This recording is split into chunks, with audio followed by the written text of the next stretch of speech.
Guess I better say yes to that. My presentation will highlight consensus around biases that impact each step of the modeling process. The iceberg metaphor is used to explain a lot of phenomena, as I'm sure you are all aware.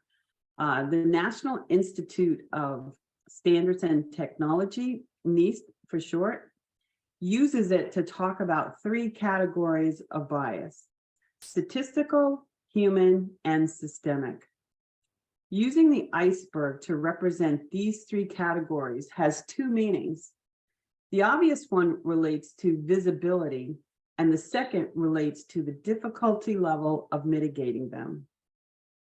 Most people think statistics is hard, but in respect of bias, statistical bias is the easiest type to see and the easiest type to resolve relative to the other two. Human biases are just below the waterline and are more difficult to resolve than statistical biases. My mother used to say, "You can't change people, they have to change themselves." And that is the challenge with human biases. People have to recognize their biases and actively work to change them. Finally, there is systemic bias. Systemic biases are so deeply ingrained in our institutions and society that it would take Herculean efforts to eradicate them, like taking a sledgehammer to our criminal justice system, for example. History books are another good example here. Not every group is equally and accurately represented in the history books used in the school systems across our nation.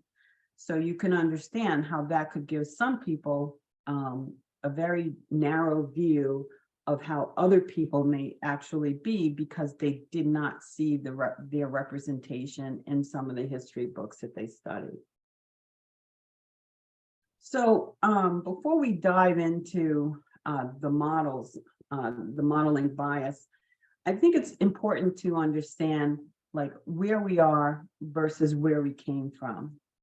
And underwriting, for example, we used to have very traditional approaches, and some companies still cling to those traditional approaches today. You know, it's all about the indemnification of a product, and the rating and underwriting was really based on who you are, you know, what kinds of attributes do you have, like that they can ascribe to you. It was all very paper-based. You know, so it was a very manual kind of process. And there are a lot of humans involved in the underwriting process. We used traditional data sources, and there was a reliance on agents. Not that that was a perfect relationship, but there was a great deal of reliance on how the agent would put information into the portal about the client. And it was very line of focus based, line of business focus. And not that it's not line of business focus today, but it's more so under traditional methods. And now lines of businesses are kind of, they sort of play off each other in the modeling process. There are certain lines are predicting other lines of business is basically what I'm trying to get at. And it was very Excel based, you know, not a lot of, you know, high powered technology.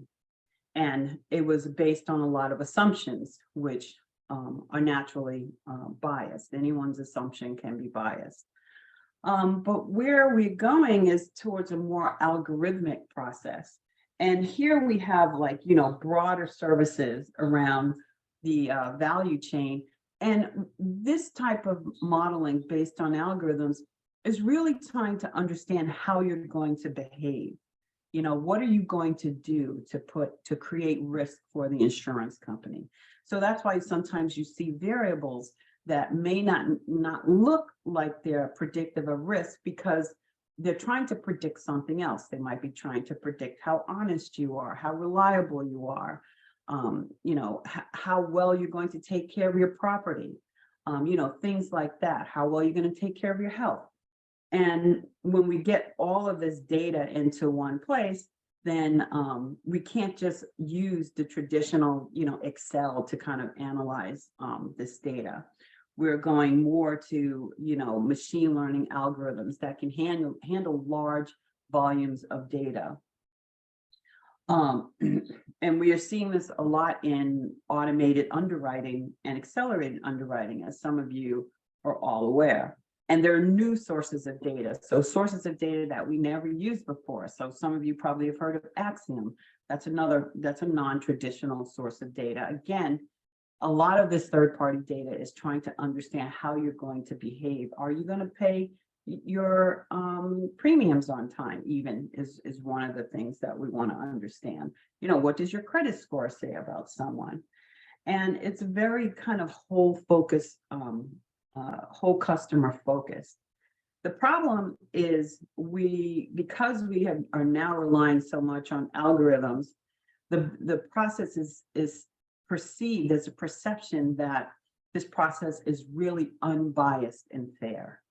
And this is really what's important for not just regulators, but insurance companies to understand.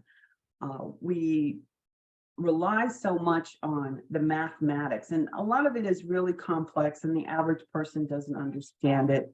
And even, some actuaries, are trying to get their arms around it. But because it is based on math, because we do think math is very axiomatic, we believe that whatever it produces is fair. But we are learning that this is not the case.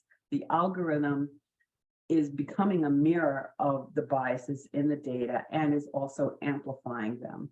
So, and the bias in the algorithm can be gamed. So there are lots of issues around how models are really perpetuating human biases. The processes that were manual, we're now starting to see those human biases being replicated by the algorithms. And that's the thing that I'm very much focused on. So as I previously stated, I want to highlight some of the biases that creep into every stage of the model process. I think this diagram is a really nice depiction of the model process because it starts in the logical place, and that's where the model development begins. And that is understanding the business problem that needs a model, and it ends with deployment. That's the point at which the model becomes operational and it starts affecting the lives of real people. And at that point, it's important to have a lot of governance around how the model is being implemented. So we're going to walk through this process and discuss some of the different types of biases that can impact decisions at each step of the modeling process. So, excuse me, I'm just getting over a cold. So the first group of decisions in the modeling process involves data, right? We will discuss these first steps as a group. One of the first definitions a student in statistics learns is that of an unbiased estimator. An estimator, represented by the E symbol, is said to be unbiased if it can be mathematically demonstrated to equal its true value in the population. This is the same definition in the spirit of the International Organization of Standardization. They define bias as the degree to which a reference value deviates from the truth. So when the deviation is zero, there is no bias by this definition. But it's important to remember that statistical bias is a quantitative calculation. It's not a qualitative calculation. Even if this bias calculation is zero, models can still pose other harmful biases. However, it is still important to get the math right. We're going to talk about sampling, selection, measurement, and omitted variable bias, because these biases are found in the training data. And the training data is one of the two primary categories of bias in modeling, with the other bias being that imposed by modelers. Like we talked about assumption bias, but there are other types of bias that modelers can impose on the process as well. So it sounds really easy to take a random sample. Like, how could that really get messed up? Well, the truth is it can. Just envision putting your hand in a bag with 3 red, 3 green, and 3 pink balls, and getting a sample of 3 balls that are all pink. The sample is certainly not representative, but it didn't occur in any intentional way. And there is this fine line between intentional and unintentional bias that different organizations are adopting, and we'll talk about that a little later.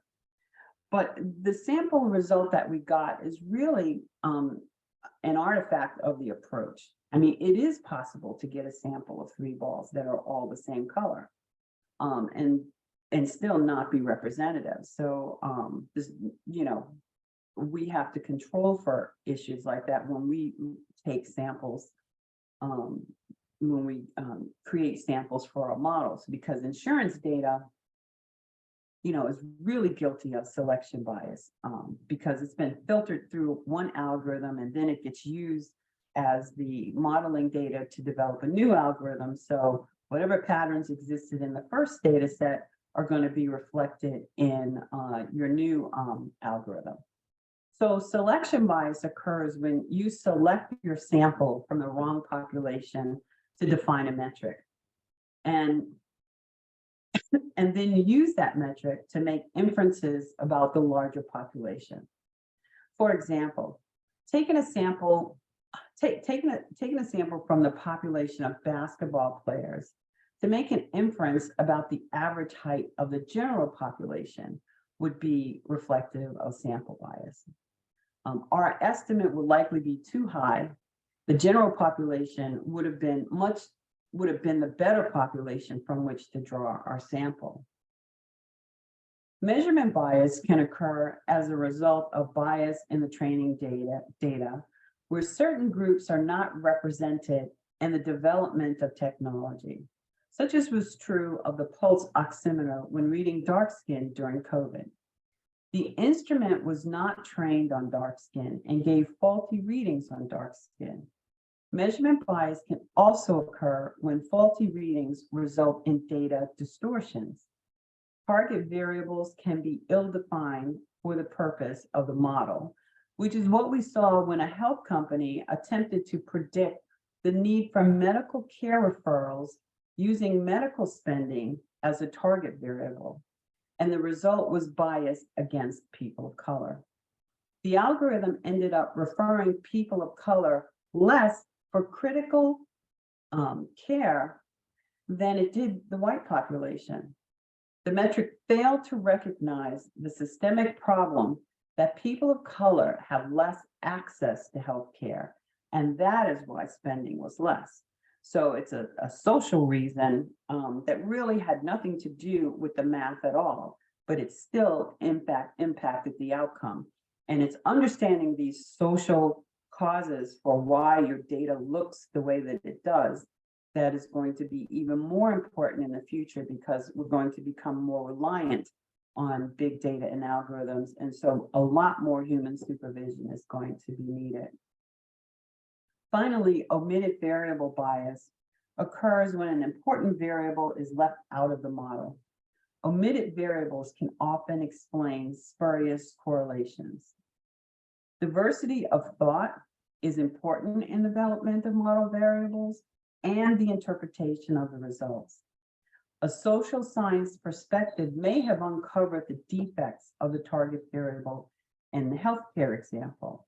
I always think, why no one thought that the results looked a little weird, but it may likely have been they didn't have enough diversity on their modeling team that understood, these complex social issues and how they could be impacting their results. So this is the cognitive bias codex, and it is a useful tool for visually representing most of the known cognitive biases that exist to date. The biases are arranged in a circle and can be divided into 4 quadrants. Each quadrant is dedicated to a specific group of cognitive biases. You can find an interactive version of the codex on the internet. And I highly recommend you do it because it explains, I mean, you just click on any bias on the wheel and it gives you a complete explanation of that bias. And it's pretty, interesting to interact with. So, but we're going to discuss really broadly the 4 quadrants. Unfortunately, today, the word bias is becoming synonymous with the word bad. But as humans, we need biases to help us make sense of the world. And we will see, and as we will see in examining these quadrants, the codex helps us understand why we need cognitive biases in our lives. So the first group of cognitive biases helps us determine what we should remember. We can only afford to keep around the bits and pieces of information that are likely to prove useful to us in the future. We need to make constant bets and trade-offs around what we're trying to remember and what we forget. For example, we prefer generalizations over specifics because generalizations take up less space. Our minds pick out bits and pieces of information that are important to remember, and we discard the rest. Think about how people used to read like the physical newspapers. One of my neighbors has got a physical newspaper in his mailbox today. I was shocked when I saw that. I was like, oh, people still read physical newspapers. Few people can remember every single word, but they most remember generally what they read. The second group represents biases we employ when there is too much information. Biases in this category help us filter the amount of information we're bombarded with on a daily basis. They are simple tricks to help us pick out the bits of information that are most likely going to be useful to us in some way. Confirmation bias is a good example of this. It can have a good impact as well as a bad impact, as we'll talk about later. The third group represents biases we employ when there is not enough meaning in information.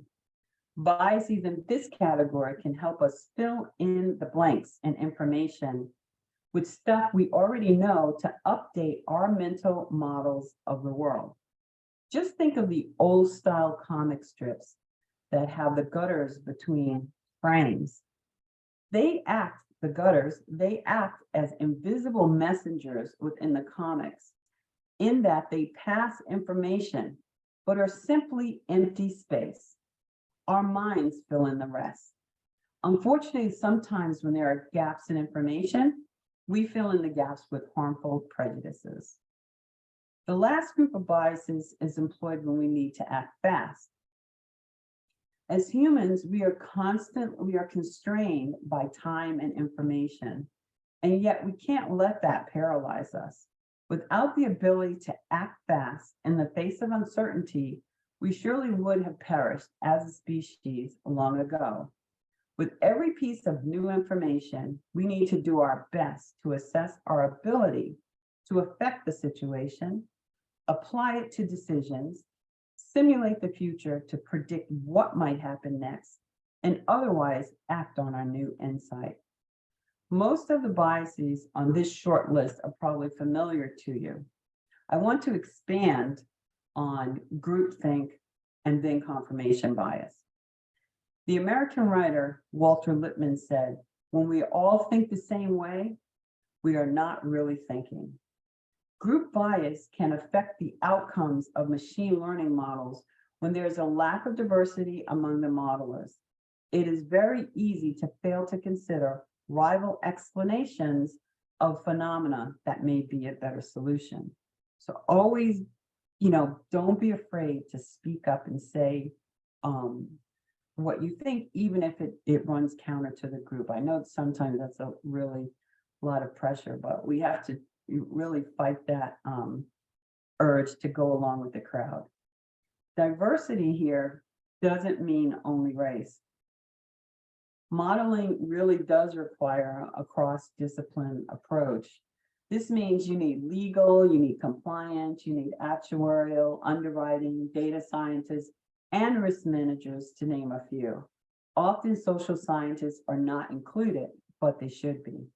They understand what is going on in communities because they study communities and how they are impacted by problems and solutions.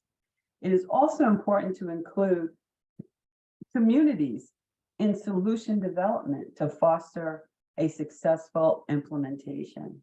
Inclusion really does matter.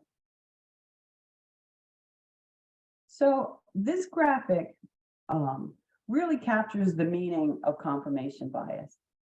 This bias occurs when we only consider facts and evidence that intersect with our beliefs. Confirmation bias can show up throughout the modeling process. I'm only highlighting it here just for, just to show the example. This type of bias is dangerous in modeling because, again, top performing solutions may not even get considered, especially in the presence of groupthink bias. Again, having a diverse modeling team can help mitigate this type of bias. So there are a couple of things that we can do to mitigate deployment bias. First is monitoring can help spot anomalous and undesired effects of the algorithm. These sophisticated tools are often put in the hands of people who don't understand what is going on behind the curtain, and they don't have the power to override the results. Virginia Eubanks in Automating Inequality does a great job of discussing how algorithms in untrained hands can cause harm.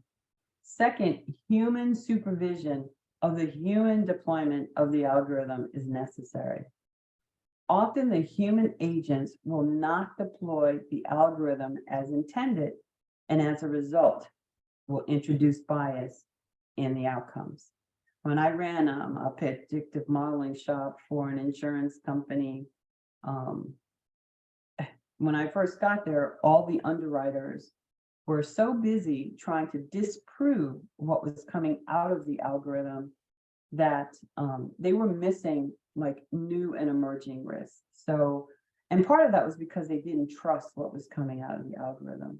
So you really do need to have some supervision over the human deployment of it to make sure they are implementing it as it should be implemented, and that the results can be trusted, and that they feel confident that the results can be trusted. So let's look at some examples. I think these examples are instructive in that they show how bias can get into the data. This is part of what is really important to understand.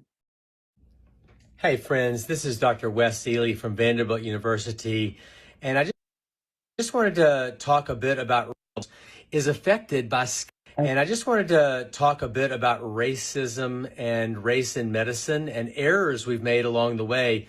I think this is an important topic because there are things that people have been taught, like me earlier when I didn't have gray hair, about the science of race in medicine that are all wrong. And I'm going to give you three quick examples today. One is related to lung function, two related to kidney function, and three related to the color of our skin and how we get wrong measurements when we measure oxygen levels, for example, during COVID. So first off, regarding lung function, you know, for decades, we have been adjusting people's lung function measurements in our pulmonary labs based on the color of skin. And it has no scientific basis. It's all just stemming from racist thoughts about differences between white and black lung function. We need to get rid of those adjustments because they aren't real. Secondly, kidney function. We've done the same thing with kidney function where when we measure how well somebody's kidneys are working, we have been taught to adjust for color of skin, and we now have disproven that in science. And yet some people still use these measurements around the world, making mistakes in adjusting how people's kidneys or measuring how people's kidneys work. And the third one, the most relevant to the COVID pandemic, is that the pulse oximeter, which we put on our finger to measure our oxygen levels, is affected by skin pigmentation. And we actually have a report now of over 125,000 readings of pulse oximeters showing that people with dark skin actually get an overread on what their pulse ox says. So that, for example, if they got into COVID pneumonia, came in the ER to get their oxygen levels measured, the pulse ox would read falsely high. It would overestimate their levels. So if they came in and had a level of 92, 93%, I would be lulled into thinking that they were normal when in truth, their level could be like 88%, 87, something dangerously low. So I have to know that, and you need to know that, so that if you're getting your oxygen levels measured with a pulse ox and you have dark skin, that we can use, for example, a blood draw to measure that more accurately and understand if different therapies are needed for somebody with COVID if they have dark skin and we've misrepresented what their oxygen levels are. All these things are, I think, critical issues for us to consider when we're trying to rid the world of racism, and especially the world of medicine. There's no place for it in the world of medicine. Let's all stay together on this, and thank you so much. Bye-bye. So I think he said it all. Dr. Wesley is a TikTok star. Most of his videos are related to health concerns and precautions related to COVID. And they've been viewed millions of times, and they're very informative. So if you're a TikTok person, you can find some of his videos. So all three formulas he was alluding to have adjustments for Blacks. Several studies suggest that the equations used to calculate how well your kidneys filter blood tends to overestimate this metric in Black Americans, potentially leading to underdiagnosis of chronic kidney disease. Each one has a specific variable that increases the metric if you're Black. The strong belief that Blacks have more muscle mass than whites influenced these formulas, which created two separate but equal equations for kidney function, justifying worse kidney health outcomes for Black individuals. In fact, justifying the use of race in eGFR equations is just one of the many eugenic myths masquerading as truth in medical education, serving to perpetuate and naturalize the mistreatment of Black people in medicine. So spirometers, which is, they go back a long way. They're used globally to diagnose respiratory diseases, and most commercially available spirometers correct for race. Race correction is built into the software of spirometers. In the United States, spirometers apply correction factors of 10 to 15% for individuals labeled Black and 4 to 6% for people labeled Asian. Different factors are used in other countries. Thus, race is purported to be a biologically important and scientifically valid category. However, history suggests that race corrections may represent an implicit bias, discrimination, and racism. Thomas Jefferson's notes on the state of Virginia in 1832 may have initiated this mistaken belief by noting deficiencies of the pulmonary apparatus of Blacks. Plantation physicians used Jefferson's statement to support slavery, believing that forced labor was a way to vitalize the blood of deficient Black slaves. The history of slavery created an environment where racial differences and lung capacity became so widely accepted that race correction became a scientifically valid procedure. Samuel Cartwright, a Southern physician and slaveholder, was the first to use spirometry to measure deficiencies in the pulmonary function of Blacks. According to Cartwright, The deficiency in the Negro, and that's a quote, was 20%, establishing race as a biological factor of pulmonary function measurements. Cartwright argued that slavery was beneficial for Black people. He promoted the idea because Black people had lower pulmonary capacity. Forced labor was good for them. In 1896, Frederick L. Hoffman, a statistician at the Prudential Life Insurance Company, published Race Traits and Tendencies of the American Negro, where he states the smaller lung capacity of the colored race is in itself proof of an inferior physical organism, thus making them uninsurable. Other researchers have shown lung capacity differences are independent of race and related to disproportionate exposures to toxic environments, differential access to high-quality health care, and the daily insults of racism. We must remember that race is a social category, a social construct, not a biological construct. If you want to understand more about how race became a social construct, you can read the history of white people. It traces it all the way back to the 1600s. It's a really fascinating read. So this is another interesting book that if you're interested in understanding more about how biases got into medicine, you can read Medical Apartheid by Harriet Washington.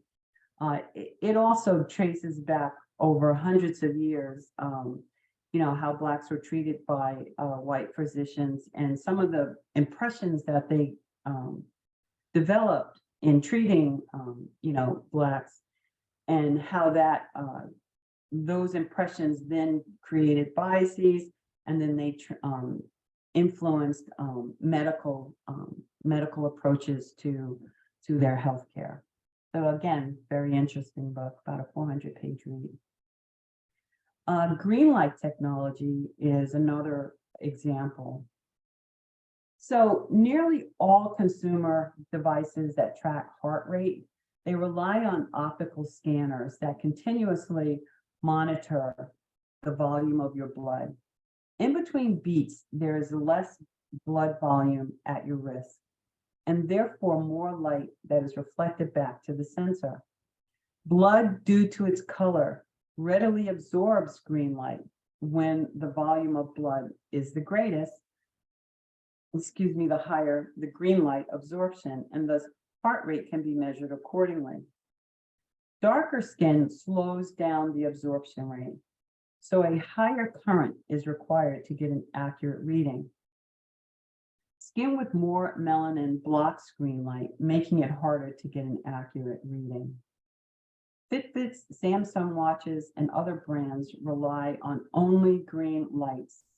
These lights are simpler and cheaper to use than the infrared lights that power hospital-grade heart trackers. Green lights have a shorter wavelength and are more readily absorbed by melanin, a natural skin pigment that is prevalent in people with darker skin.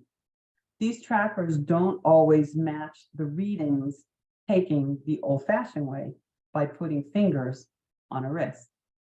The darker the skin, the stronger the current must be to get a good reading with tracker devices, and there is no way to adjust the current.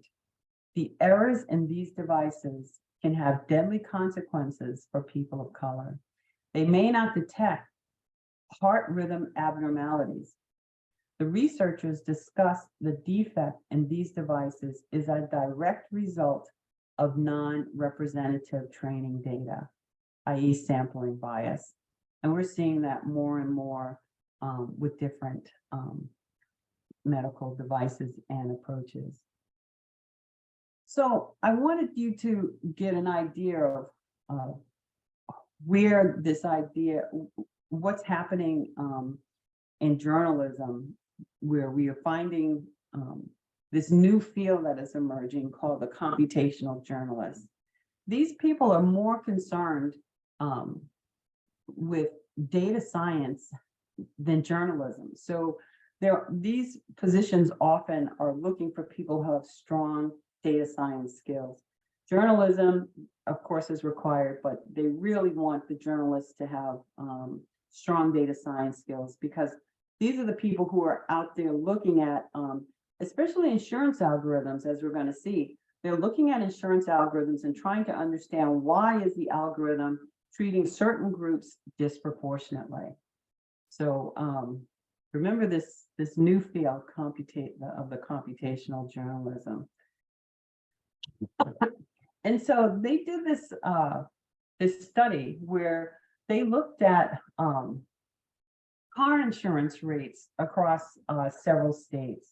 And one of those states, I'm sorry, in California, Illinois, Texas, and Missouri. And it showed that people of color were being charged as much as 30% more than,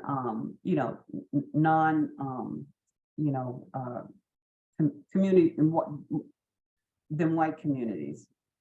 So this really took a lot of data sleuthing, and some of the analysis that they did to identify what was going on was pretty impressive. So they collected data from, state insurance departments on premiums and zip code information. And this was trying to study auto insurance rates. And as the picture demonstrates,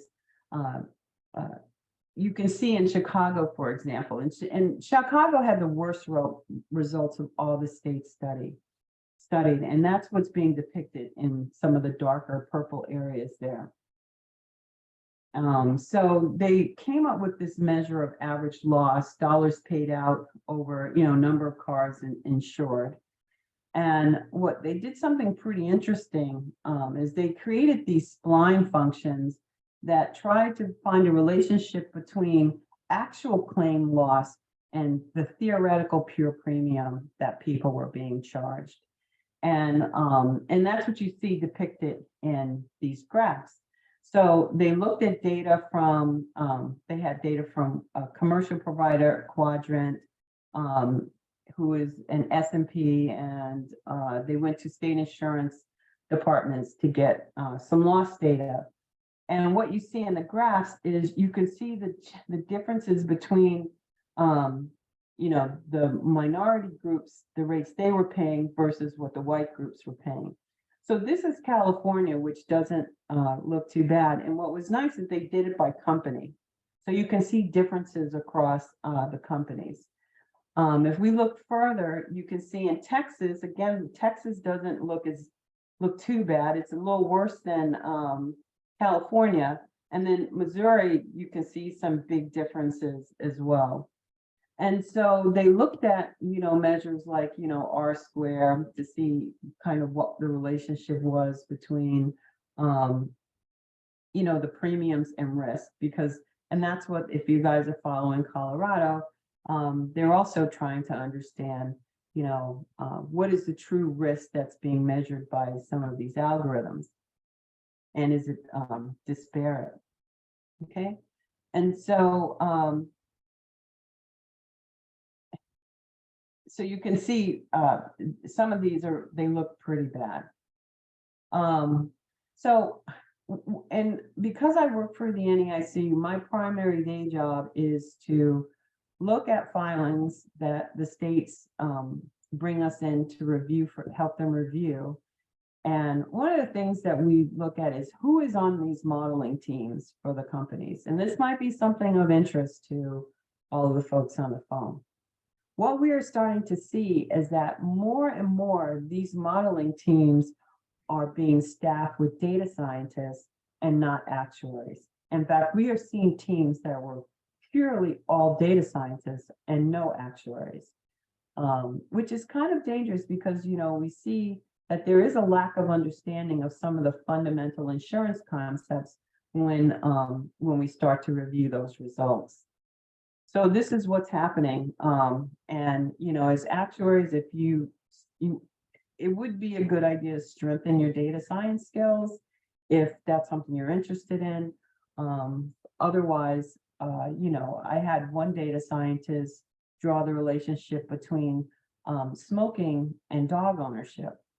He said, if you own a dog, you're more likely to be a smoker, which I thought was ridiculous. But no one else in the room said anything. So I was like, I'm trying to get my dog to be vegan. I don't want him smoking. So yeah, it's something to think about. And so, what can you do? What are some next steps? Well, as actuaries, I think you really need to follow what's happening on the regulatory side in particular. Follow what are these computational journalists doing, and when they start looking at algorithms, the algorithmic impact of some of these models on consumers. One thing to think about is, what math are they using? Is their math really consistent? Did they forget something? That is certainly an important step, an important analysis when you don't have a lot of actuaries on the modeling team. So you want to look at those analytics on both sides. You want to make sure it's not being misused. You want to look at AI and ML governance frameworks. You guys probably have a framework in your company, but also lots of organizations are developing frameworks and they're aiming them at insurance companies. And be sure to make sure whatever you have in place, that it's at least as good as what some of these organizations like NICE has put out.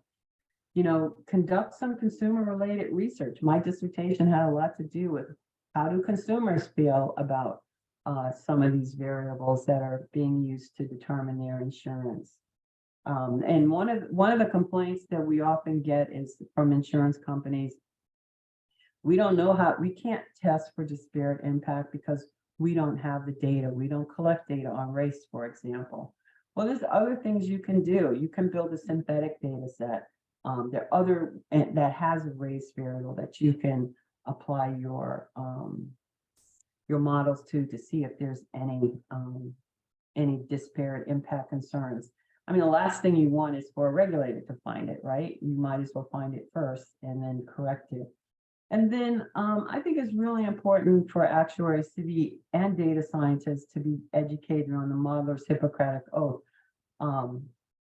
Data scientists there's no professional standards organization for data scientists that's equivalent to the American Academy of Actuaries. That's the other thing you need to think about. And we do, when we look at filings, we want to know what ASOPs did the modeling team follow in developing the model. And sometimes they're like, well, what's an ASOP?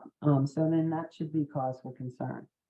So if you haven't seen the modeler's Hippocratic Oath, this was developed by two quantitative finance folks, Emmanuel Dermott and Paul Wilmot. Hopefully you've heard those names.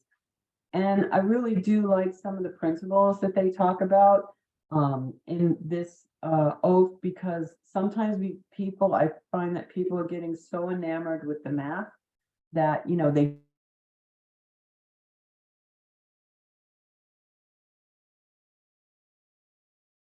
harming. And how is it creating harm?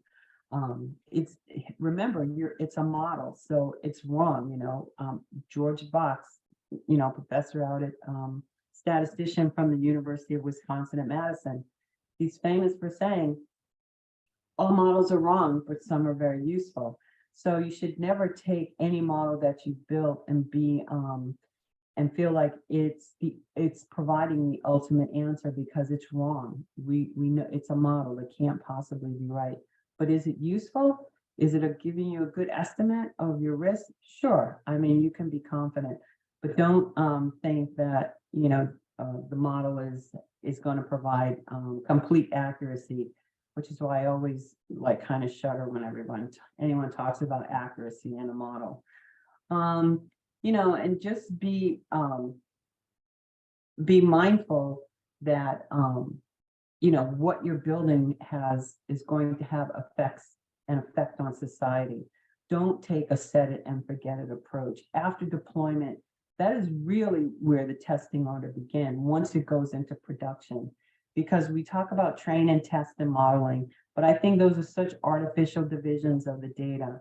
The real data you need to be looking at is once this model goes into production, how is it really impacting the consumers?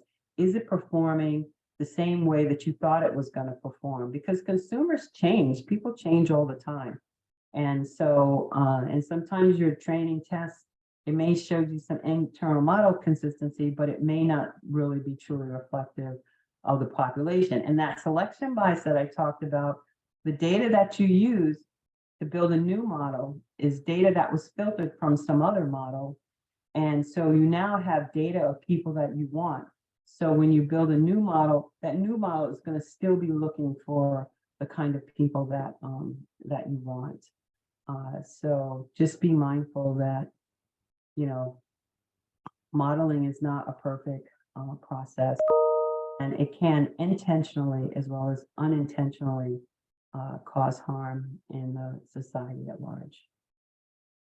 So I hope that was very useful to folks. And if you have any questions, I'd be happy to answer them. Okay, Dorothy, there are definitely questions. So I'm going to start reading them to you from the chat box. I'm going to start most recent and then back because a few have filtered in. Do you have any examples where you see in your line of work for gender bias? Yeah, we do. Yeah, we do. We often see,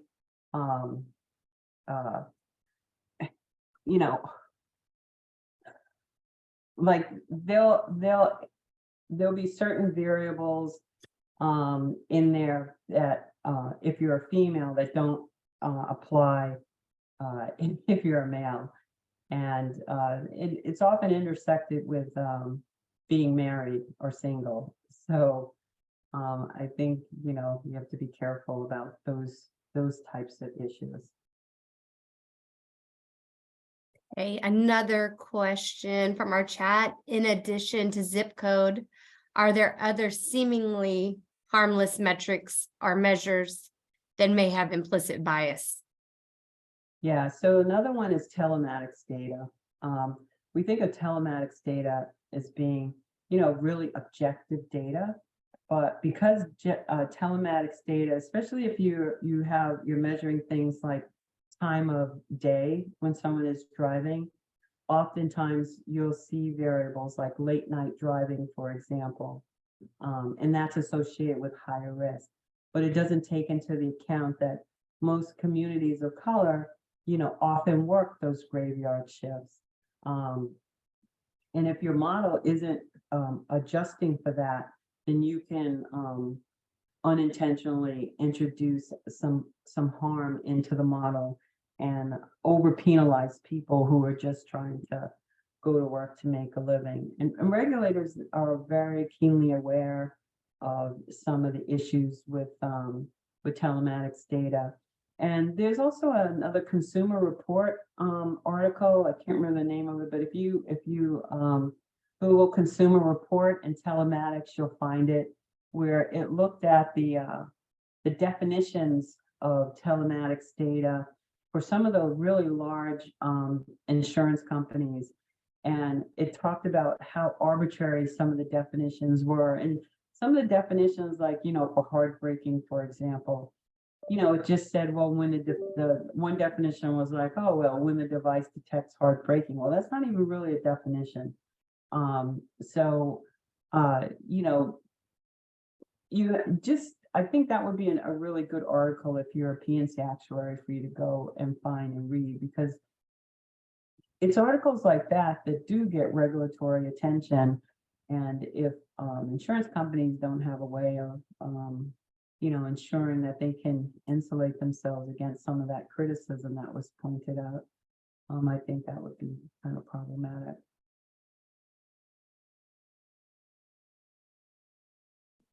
Okay, one more. We have a handful more questions, so I'm going to keep going back in time, then we'll jump down to the more recent ones. Okay, so this might have been in regards to something very specific you were showing on one of your slides. Was the incidence of theft and other non-collision damage comparable between minority and non-minority neighborhoods? I think this might have been around the Yeah, time where you were that's talking about about the Chicago. Yep. prolific stuff. Yeah, so that was kind of what they were getting at when they looked at uh, actual claim history and comparing it to theoretical pure premiums, because the theoretical pure premiums are supposed to be a measure of risk, right? And so if your actual claim history is not aligned with that theoretical number, then what they were showing was that in minority communities, there was a greater misalignment than in white communities. And that's also another study you can actually Google and find. And I think this one, the title was, let's see here. Oh, how we examined racial discrimination and auto insurance rates. Is a very technical article. So it does really explain exactly what they did. So you can go through it and read that article. Okay, another question for you. Do you know of any efforts being made to help medical equipment to avoid that skin color bias that you were talking about? Yeah, I don't know, but I think it's getting more and more attention. And, people like Dr. Wes Ely, he's a good megaphone for some of this stuff. So, I mean, I don't have direct knowledge of what companies are doing because, unless someone really starts to complain, um, I don't know how we fix the problem. Sometimes there needs to be a recognition that there's a problem. And then, like Dr. Vasili was saying, you need to take that into account when you're using those devices. So a lot of times, unless there is awareness among the medical profession that these types of biases exist, then there's often no corrective action. But the thing that's concerning, I think, from an actuarial standpoint, is some of this data can be used, is being used by companies to develop medical scores. And I was just on a call and presenting at the underwriting symposium later this year with someone who works for a company that creates medical scores based off of some of this data. And you can see, and then the insurance companies will buy this medical score that they're trying to push. And so you could see how using a score like that in your underwriting models could inadvertently introduce bias. So one of the things that I think that regulators are concerned about is this third-party type data, which a medical score would be a third-party data, and the proprietary nature of it. So, regulators do have the power to say, oh, you must provide to me, disclose to me how you came up with that number. What is in that score? How is it derived? I need to vet it. Oftentimes the companies will say, well, we have a proprietary agreement with the vendor to not disclose any of that information. In which case, the regulator can turn around and say, well, okay, you can't use it. Or what could happen is maybe the regulator just simply holds the company responsible. And it's really the company's job to really certify that score, that third-party data element, is not going to cause harm to consumers. So at some point in the chain, somebody needs to understand what is in the score. And if the company doesn't know how to evaluate how the score was derived for bias, then I think that could be a problem. So you've got like a couple of choices there. Make sure the vendor is very forthcoming with you about how the score was derived. And you should be in a position to evaluate the score for any potential bias impacts. Hopefully with some of this presentation, as well as if you read some more about some of these other medical biases that get embedded into medical data, it will, help you ask the right questions of your of the vendor who's selling you that score. I hope that's helpful. Okay, here's another question. Is there an article where we can learn more about the difficulties of wearables accurately reporting data based on skin tone? Yeah, so I can send you this presentation, Kathleen. I don't think I sent it to you. But because this was based off of an article, Accuracy and Risk-Worn Sensor-Based Measurements of Heart Rate and Energy Expenditure in a Diverse Cohort. There are actually a lot of studies like this out here. I can share this slide screen again. Okay, can you see that screen? Sure can. Yep, this sounds so good. Thank you. Yeah, so you can Google and find more of this information. Also, probably a really good place to start combing through to look for additional resources is the reference section of this article. I'm sure they've referenced a lot of people who've already done similar kinds of research in this area, but you can, there's lots of stuff out there. I didn't put it all in this slide, but I researched a lot of that stuff myself on my own. There are a couple more questions if you're willing to take them. Sure. Okay. Another one on an article you referenced. Did the ProPublica article take into account when rates in those areas were updated? The thought, I think here being some companies historically might write themselves out of certain areas.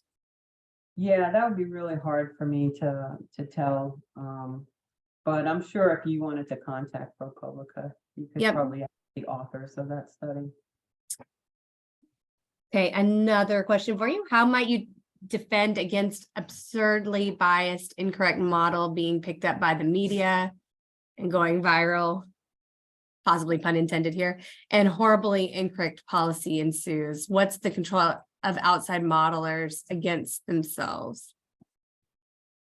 Well, I mean, again, I think holding yourselves to some like internally rigorous standards will, prevent a lot of that. I do have a 2 o'clock that I have to get on, but if you want to send me any other questions, I'd be happy to answer them and get the answer back to you. Thank you so very much, Dorothy. This was wonderful. Thank you so much.